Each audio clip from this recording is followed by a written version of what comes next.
Okay, so for my project, I decided to take a look at the American psyche during the 1970s.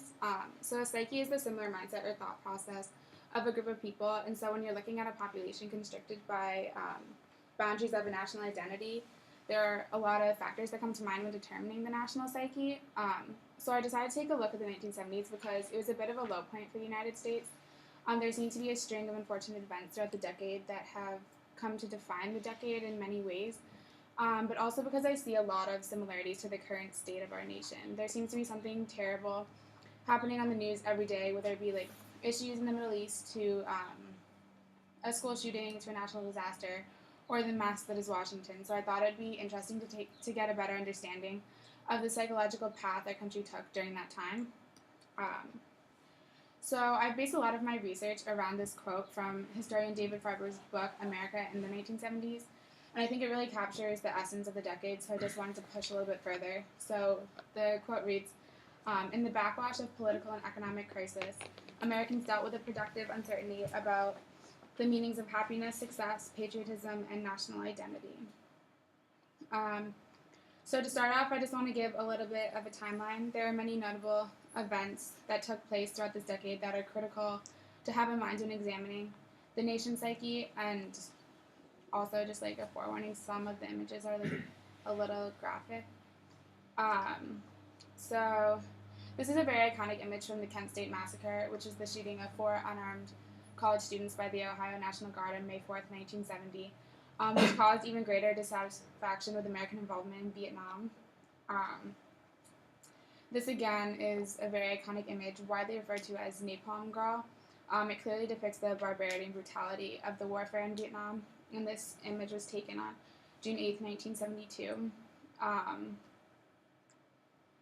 So this is a still image from Nixon's address to the American people announcing his resignation following the Watergate scandal.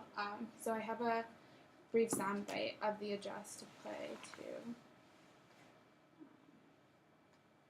Throughout the long and difficult period of Watergate, I have felt it was my duty to persevere, to make every possible effort to complete the term of office to which you elected. In the past few days, however, it has become evident to me that I no longer have a strong enough political base in the Congress to justify continuing that effort. So where is that?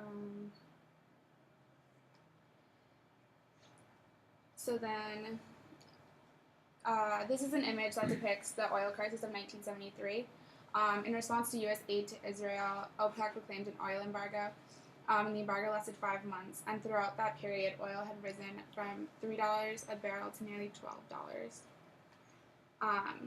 So this image depicts Jonestown, which is the site of the mass suicide of 909 Americans who were part of the People's Temple Agricultural Project, which is a cult led by Jim Jones. Of these 909 deaths, 280 were children, and all but 2 of the deaths were caused from cyanide poisoning. The events at Jonestown constituted the greatest single losses of American civilian life in a non-natural disaster until the incidents of September 11th. So I also have a very brief soundbite of Jim Jones speaking that I wanted to play.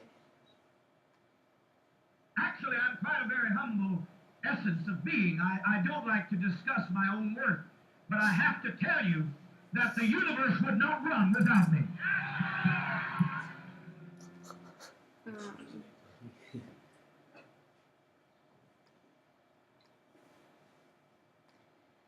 So this is the final image, and it depicts crowds in Tehran during the 1979 revolution in Iran.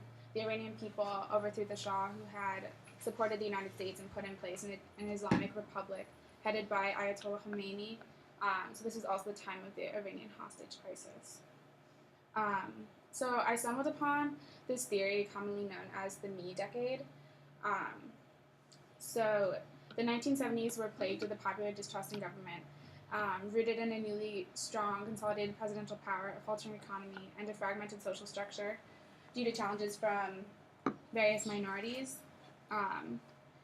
And so, due to these factors, Americans became much more self-absorbed. There was a stylistic change in Americans' preoccupations. So Americans began to focus on personal fulfillment, which allowed fads and crazes to overtake the population.